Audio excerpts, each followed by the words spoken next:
Cherry Podcast, the podcast where we talk about books or shows. Today we will be talking about It's Kind of a Funny Story by Ned Vizzini. This is a book about a teenager named Craig who is depressed and is later taken to a psych ward or hospital.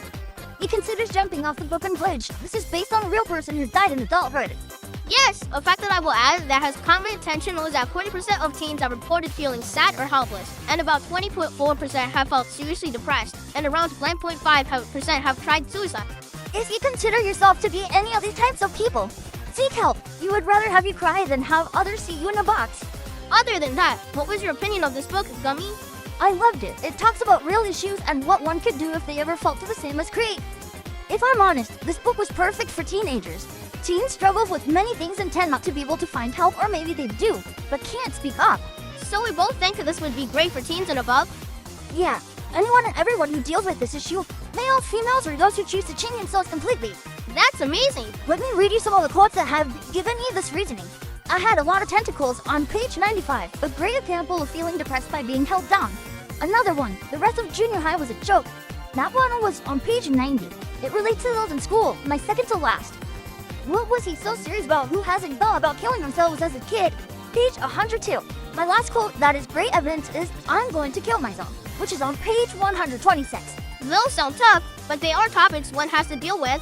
It works in grabbing people's attention and addresses it to those who think have depression or are going through tough time. You know, one big thing I've noticed is that this book goes through one with depression or even an eating disorder. Even if it isn't mentioned, he struggles with eating, which could be possible eating disorder problems.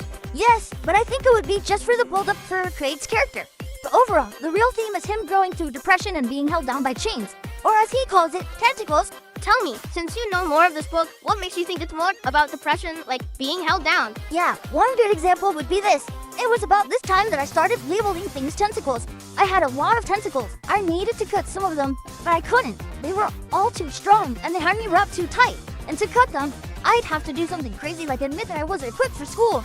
All this was on page 95. Wow, that was a whole mouthful, but now I see what you mean. You know, our owner deals with these tentacles. She calls them chains though. I never noticed that. Tries distracting herself by making us new clothes.